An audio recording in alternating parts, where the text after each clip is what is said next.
1992년 겨울 강릉의 바닷바람은 예년보다 더욱 차가웠습니다. 제 뜨개 공방은 아담했지만 따뜻한 실 뭉치와 완성된 옷가지들로 늘 온기가 돌았지요. 저는 그 작은 공간에서 손님들과 세상 이야기를 나누며 바쁘게 하루를 보냈습니다. 그때는 몰랐습니다. 그해 겨울이 제 삶의 모든 것을 뒤바꿔 놓을 거대한 균열이 시작되는 시간이었다는 것을 말입니다. 20살에 처음 만난 민준 씨는 제 인생의 전부였습니다. 햇살이 쏟아지던 봄날 강릉역 앞 상회에서 물건을 나르던 앳된 그의 얼굴을 보았습니다. 그의 미소는 순수했습니다. 그 미소에 저는 가슴이 온종일 뛰었지요. 대학을 갓 졸업한 저는 디자이너를 꿈꾸었습니다. 평범한 저와 민준 씨는 2년간 열렬히 연애했습니다. 작은 결혼식이었지만 그날의 행복은 세상의 모든 것을 다 가진 듯 했습니다. 12해 동안 민수, 유리, 준서 세 아이가 태어났습니다. 우리 집은 늘 아이들 웃음소리로 시끌벅적했습니다. 민준 씨는 언제나 가정적이었습니다. 자상한 남편이자 좋은 아빠였습니다. 저는 그를 진심으로 믿었습니다. 우리 가족은 행복하다고 생각했습니다. 제 곁에는 미선이가 있었습니다. 고등학교 동창 미선이는 활발했습니다. 저는 조용하고 낯을 가리는 성격이었습니다. 그래서 저는 늘 미선이를 동경했습니다. 그녀는 저의 가장 소중한 친구였습니다. 자매처럼 모든 것을 나누었습니다. 미선이는 거리낌 없이 저희 집에 드나들었습니다. 민준 씨와도 허물없이 지냈습니다. 그 모습이 조금도 이상하다고 생각하지 않았습니다. 저는 미선이를 전적으로 신뢰했습니다. 어쩌면 그 신뢰가 너무 단단해서 다른 가능성을 조금도 상상하지 못했는지도 모르겠습니다. 제 눈에는 보이지 않았습니다. 제 마음은 미선이에게 너무나 활짝 열려 있었지요. 그날도 공방에는 뜨개 주문이 많았습니다. 밤늦도록 작업했습니다. 민준 씨는 늘 아이들과 먼저 저녁 식사를 했습니다. 제가 집에 도착하면 반갑게 맞아주었습니다. 그날은 마음이 유난히 조급했습니다. 공방 문을 서둘러 잠갔습니다. 집으로 향하는 발걸음을 재촉했습니다. 찬 겨울 공기가 폐 속까지 시려왔습니다. 하지만 얼른 아이들과 민준 씨의 얼굴을 보고 싶었습니다. 따뜻한 집으로 돌아가고 싶었습니다. 현관문을 열었습니다. 순간 집안에는 낯선 고요함이 감돌았습니다. 평소와 달랐습니다. 아이들의 제잘거림도 텔레비전 소리도 들리지 않았습니다. 마치 모든 소리가 진공 상태로 빨려 들어간 듯 했습니다. 이유 모를 불안감이 등골을 타고 올라왔습니다. 혹시 아이들이 아픈가? 민준 씨에게 무슨 일이 생겼을까? 심장이 빠르게 뛰기 시작했습니다. 저는 조심스럽게 안방문을 열었습니다. 문틈으로 새어나오는 묘한 기운을 느꼈습니다. 그리고 그 순간 제 눈앞에 펼쳐진 광경은 평생 잊을 수 없을 것입니다. 아니, 잊으려야 잊을 수도 없을 겁니다. 침대 위에는 남편 민준 씨와 제 가장 친한 친구 미선이가 함께 있었습니다. 그 순간 세상의 모든 색깔이 한순간에 사라지는 듯 했습니다. 오직 흑백 필름처럼 모든 것이 정지했습니다. 모든 소리가 먹먹해졌습니다. 오직 제 심장이 미친 듯이 울부짖는 소리만이 귀를 때렸습니다. 옆 탁자 위에는 다 식은 찻잔 2개가 놓여 있었습니다. 미처 치우지 못한 듯 민준 씨의 셔츠 칼라에는 짙은 붉은색 립스틱 자국이 선명했습니다. 흐트러진 옷가지들, 엉망진창이 된 침구, 그리고 그들의 눈에 비친 경악과 수치심. 그 모든 것이 마치 한 폭의 잔혹한 그림처럼 제 눈앞에 박혔습니다. 저는 차마 소리조차 지를 수 없었습니다. 아니, 정확히는 소리가 나오지 않았습니다. 그저 멍하니 그 자리에 주저앉았습니다. 눈앞의 현실을 온몸으로 받아냈습니다. 숨이 막혔습니다. 미선이는 얼굴이 새하얗게 질려 있었습니다. 아무 말도 하지 못했습니다. 허겁지겁 옷을 주워 입으며 집을 나섰습니다. 저는 쫓아가지 않았습니다. 붙잡지도 않았습니다. 그럴 기력조차 남아있지 않았습니다. 거실에 홀로 남겨진 민준 씨와 저는 한동안 말없이 서로를 응시했습니다. 그의 눈에는 죄책감과 당혹감이 가득했습니다. 저는 그 눈에서 그동안 제가 알던 남편의 모습이 아닌 전혀 낯선 타인의 얼굴을 발견했습니다. 겨우 입을 떼물었습니다. 언제부터입니까? 제 목소리는 차갑고 메말랐습니다. 그의 대답은 나직했습니다. 6개월 됐어. 미안해, 수진아. 그의 말에 온몸에 피가 식는 것 같았습니다. 심지어 감정적으로도 미선이에게 흔들렸다는 고백은 제 마음을 갈갈이 찢어놓는 칼날 같았습니다. 배신감, 모멸감, 분노가 활화산처럼 치솟았습니다. 그런데 이상하게도 눈물은 나오지 않았습니다. 슬픔조차 사치라는 듯 제 머릿속은 놀랍도록 냉정하게 돌아갔습니다. 이혼해야 하는가? 그 질문이 머릿속을 가득 채웠습니다. 하지만 새 아이 민수 10, 유리 8, 준서호는 어떻게 해야 하는가? 고작 초등학생인 아이들이 아빠 없이 살아가야 할 미래를 감당할 수 있을까? 제 뜨개 공방 수입으로는 아이들 교육은 고사하고 당장 생활비조차 빠듯할 것입니다. 12년간 함께 쌓아온 시간들, 그 안에 담긴 소중한 추억들, 그리고 제 마음 한구석에 남아있던 민준 씨를 향한 미련까지. 이 모든 복잡한 현실들이 거대한 저울처럼 제 머릿속에서 위태롭게 흔들렸습니다. 저는 자존심과 분노라는 날선 칼과 가족과 서약, 남아있는 사랑이라는 무거운 짐 사이에서 옴짝달싹할 수 없었습니다.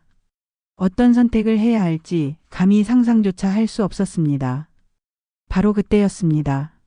민준 씨가 갑자기 쿨럭쿨럭하며 기침을 쏟아내기 시작했습니다. 그의 손에 쥐어있던 하얀 손수건이 순식간에 선홍빛 피로 물들었습니다. 너무나 갑작스럽고 충격적인 장면에 저는 얼어붙었습니다. 그의 얼굴은 순식간에 창백해졌습니다. 고통에 일그러진 모습은 방금 전의 배신자 민준 씨가 아니었습니다.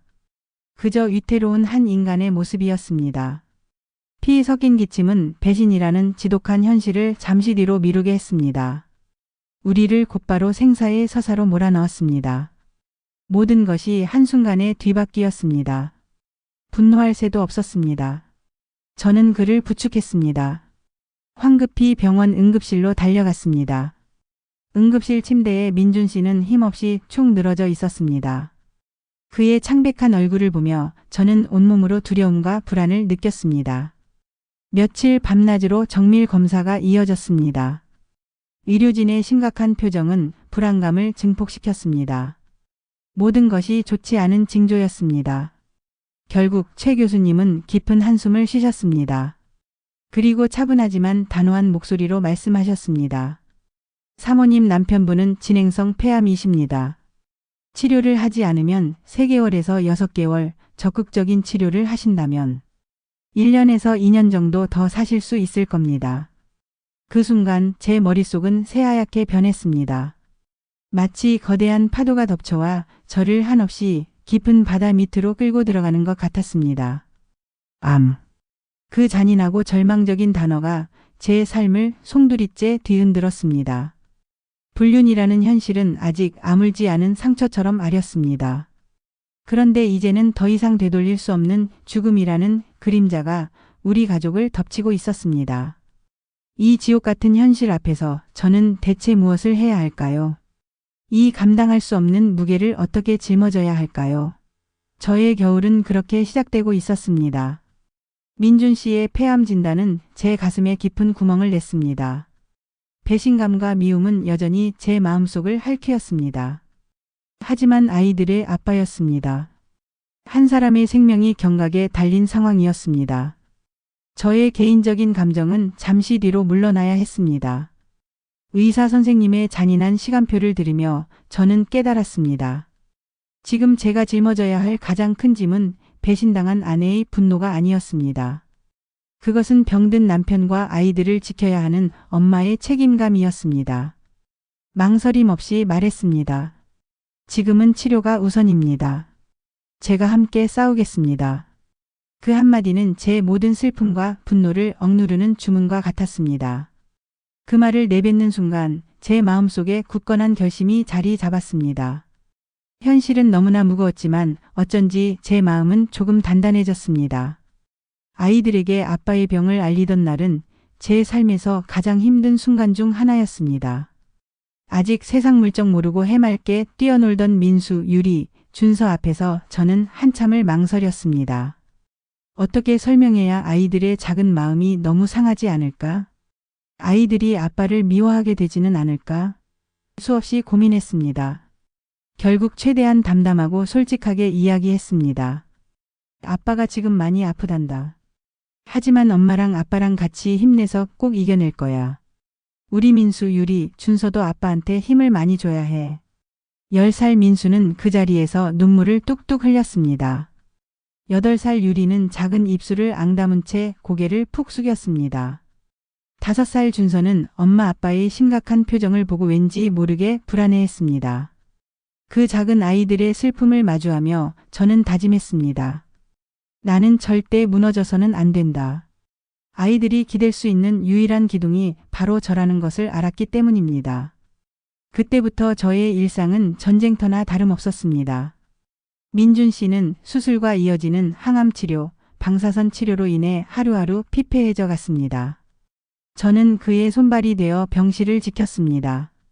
아침에는 일찍 일어나 아이들 등교를 도왔습니다. 학교가 끝나면 곧바로 병원으로 달려와 민준 씨를 간병했습니다. 그 사이 틈틈이 공방 일도 처리해야 했습니다. 하지만 공방 수입으로는 치료비와 생활비를 감당하기 턱없이 부족했습니다. 결국 밤늦게까지 하는 식당 웨이트리스 일을 시작했습니다. 낮에는 병원의 눅눅한 공기 속에서 간병에 매달렸습니다. 밤에는 시끄럽고 분주한 식당에서 손님들의 요구에 허리를 숙여야 했습니다. 쓰러질 것 같은 피로감이 매일 밤 저를 찾아왔습니다. 잠시라도 눈을 붙이면 꿈속에서 아이들과 민준 씨가 아프다고 울부짖는 소리가 들리는 것만 같았습니다. 그렇게 저는 엄마이자 아내, 간병인, 그리고 이 가족의 유일한 가장으로서 몸이 부서져라 뛰어다녔습니다. 제 표정은 늘 굳어 있었습니다. 미소를 지을 여유가 없었습니다. 정말이지 제가 그 시간을 버틸 수 있었던 것은 기적과도 같은 일이었습니다. 그 기적은 혼자서는 이룰 수 없었습니다. 누군가의 따뜻한 연대 덕분이었습니다. 김 신부님이 계시는 성당 공동체는 우리 가족에게 든든한 버팀목이 되어 주었습니다. 신자들은 매일 돌아가며 반찬을 해서 집 앞에 가져다 주었습니다. 집이 낡아 고장난 곳이 생기면 남자 신자들이 와서 수리해 주었습니다. 몰래 봉투에 성금을 모아 가져다 주시기도 했습니다. 무엇보다 감사했던 것은 제가 식당에 간 사이 아이들을 돌봐주신 일이었습니다. 특히 민준 씨의 어머니와 여동생. 현아도 아이들을 돌보고 집안일을 거들어주면서 저에게 큰 힘이 되어 주었습니다. 저는 이 모든 분들의 사랑 속에서 내가 혼자가 아니구나라는 사실을 깨달았습니다. 그 온기는 제 차갑게 식었던 마음에 다시 온기를 불어넣어 주었습니다. 눈물을 흘릴 때가 많았습니다. 하지만 그 눈물은 이제 슬픔만이 아니었습니다. 감사와 희망이 뒤섞인 눈물이었습니다. 민준 씨도 병상에서 마냥 힘없이 누워만 있지는 않았습니다. 그는 자투리 시간에 공책에 뭔가를 열심히 적어 내려갔습니다. 그것은 마치 유언장과도 같은 미래의 조언이 담긴 편지들이었습니다. 아이들에게는 아빠 없는 세상에서도 씩씩하게 살아갈 용기를 주었습니다. 저에게는 홀로 남겨질 미래를 감당할 지혜를 전하는 내용이었습니다. 그 편지들에는 그동안 제가 느껴야 했던 배신감에 대한 깊은 죄책감이 담겨 있었습니다. 동시에 죽음 앞에서도 꺼지지 않는 저와 아이들을 향한 절절한 사랑이 담겨 있었습니다. 그 편지를 읽을 때마다 저는 말없이 눈물을 쏟았습니다. 편지를 읽을수록 제 마음속 민준 씨를 향한 미움은 조금씩 녹아내렸습니다. 그의 진심이 느껴졌습니다. 그해 여름 오랜만에 찾아온 쨍한 햇살을 맞으며 아이들과 경포호수로 나들이를 갔습니다. 모처럼 찾아온 평화로운 시간이었습니다. 그런데 저 멀리 호숫가 벤치에 앉아있는 낯익은 뒷모습이 보였습니다. 미선이었습니다. 그 순간 제 심장은 다시 한번 철렁했습니다. 하지만 이상하게도 예전만큼 격렬한 분노는 치밀어 오르지 않았습니다. 슬픔은 여전히 있었습니다. 하지만 더 이상 그녀를 향한 증오나 미움으로 저 자신을 괴롭히고 싶지 않았습니다. 저는 미선이를 피했습니다. 미선이도 저를 보지 못하고 자리를 떠났습니다. 그 뒷모습을 보며 저는 생각했습니다. 아, 이제는 정말 과거가 되었구나. 이제 나는 이 과거를 놓아줄 수 있겠구나. 그 순간 제 감정의 축은 분노와 슬픔에서 감사와 현재의 기쁨으로 서서히 옮겨가고 있음을 깨달았습니다. 제 표정은 한결 부드러워졌습니다. 그로부터 얼마 후 병원에서 기쁜 소식이 날아들었습니다. 민준 씨의 폐암이 부분 관해되었다는 것이었습니다. 완전한 완치는 아니었습니다. 하지만 암세포의 활동이 현저히 줄어들고 호전되었다는 소식은 우리 가족에게 사막의 오아시스 같았습니다. 의료진은 기적에 가까운 결과라며 놀라워했습니다. 민준 씨는 제 손을 꼭 잡았습니다. 그의 눈에는 깊은 후회와 함께 저를 향한 진심 어린 감사와 사랑이 가득 담겨 있었습니다. 수진아, 정말 미안하고 고마워. 우리는 서로를 함께 들고 여기까지 왔습니다. 혼자서는 절대 올 수 없었을 것입니다. 그의 말은 제 마음 깊숙한 곳을 따뜻하게 울렸습니다. 우리는 눈물로 서로를 바라보았습니다. 지난 폭풍 같은 시간들을 그렇게 함께 건너왔음을 다시금 확인했습니다. 그의 따뜻한 눈빛 속에서 저는 부부로서의 깊은 유대감을 다시 느꼈습니다. 우리는 다시 함께였습니다. 폭풍 같던 시간이 지나고 가을이 깊어갔습니다. 민준 씨가 폐암 진단을 받은 지 7개월이 지난 때였습니다. 그리고 제가 민준 씨와 미선 씨의 불륜을 목격한 날로부터 정확히 7개월째 되는 날이기도 했습니다. 민준 씨는 제게 말했습니다. 수진아, 오늘 밤에는 우리 둘이서만 작은 기념식을 가졌으면 합니다. 저는 조금 놀랐습니다. 아이들은 어머님 댁에 맡겼습니다. 저는 민준 씨와 함께 집으로 돌아왔습니다. 마당에는 민준 씨가 직접 달아놓은 꼬마 전구들이 반짝였습니다. 식탁 위에는 정성껏 차려진 와인과 간단한 음식이 놓여 있었습니다. 그의 눈빛은 그 어느 때보다 진지했습니다. 그리고 간절했습니다. 식사를 하던 중 민준 씨는 조심스럽게 입을 열었습니다. 수진아, 그때 미선이와의 관계는 완전히 정리했습니다. 아니, 정리할 것도 없었습니다. 그녀는 그저 제가 흔들리던 순간에 옆에 있던 사람이었을 뿐이었습니다. 그의 목소리는 차분했습니다. 하지만 후회와 깨달음이 뒤섞여 있었습니다. 그는 제가 없던 시간 동안 깊이 반성하고 고민했음을 이야기했습니다. 그리고 저는 죽음의 문턱에서야 비로소 깨달았습니다. 진정한 사랑의 본질이 무엇인지 말입니다. 단순히 설레고 좋은 감정만이 사랑이 아니었습니다. 그것은 상대에 대한 깊은 관심과 책임, 그리고 흔들리지 않는 존중과 지지라는 것을 알게 되었습니다. 민준 씨의 고백을 들으며 제 눈에는 어느새 뜨거운 눈물이 고였습니다. 저는 그의 손을 잡았습니다. 그리고 말했습니다. 저는 그냥 성인군자라서 어른이라서 여기에 남은 것이 아닙니다. 민준 씨, 당신을 여전히 사랑하기 때문에 여기에 남은 것입니다. 이 말은 제 진심이었습니다. 아이들 때문만은 아니었습니다. 수많은 절망과 미움 속에서도 여전히 제 안에는 그를 향한 꺼지지 않는 사랑의 불씨가 남아 있었던 것입니다. 그날 밤 우리는 놀라운 사실 하나를 깨달았습니다. 제가 그날 예정보다 일찍 집에 돌아와 불륜 현장을 목격했던 그 우연히 민준 씨가 피 섞인 기침을 하게 된 결정적인 계기가 되었습니다. 그리고 그것이 결국 폐암을 조기에 진단할 수 있었던 역설적인 행운이 되었다는 사실을 말입니다.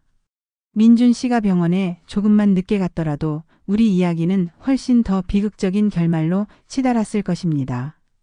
배신으로 시작된 그날이 우리 가족에게는 도리어 구원의 문이 되었다니. 우리는 서로를 마주보며 말없이 눈물을 흘렸습니다. 신의 장난 같은 이 운명을 우리는 기꺼이 받아들이기로 했습니다. 우리 사이의 신뢰는 한번 깨졌던 유리잔처럼 깨지기 전에 순진했던 형태로 돌아갈 수는 없었습니다. 하지만 수많은 상처와 치유의 과정을 통해 우리는 훨씬 더 단단하고 성숙한 형태로 다시 재구성된 신뢰를 쌓아나가기 시작했습니다. 이제는 서로의 아픔을 이해하고 보듬을 수 있는 깊은 공감대가 형성되었습니다. 우리의 관계는 이전보다 더욱 견고해졌음을 확신했습니다. 그 후 시간은 강물처럼 흘러갔습니다. 민준 씨의 치료 경과는 놀랍도록 안정적이었습니다. 그는 점차 건강을 회복했습니다. 그리고 다시 회사에 복귀할 수 있었습니다. 저는 아이들을 돌보고 민준 씨를 간병하면서도 틈틈이 배웠던 뜨개질 실력으로 공방 일을 확장하고 있었습니다. 낮에는 공방을 운영했습니다. 밤에는 식당에서 일하며 이중고를 겪었습니다. 하지만 이제는 저의 재능과 노력으로 스스로의 자리를 만들 수 있다는 확신이 생겼습니다. 식당 일도 단순한 아르바이트가 아니었습니다. 그곳에서 저는 손님들을 응대하고 직원들을 관리하는 능력을 인정받았습니다.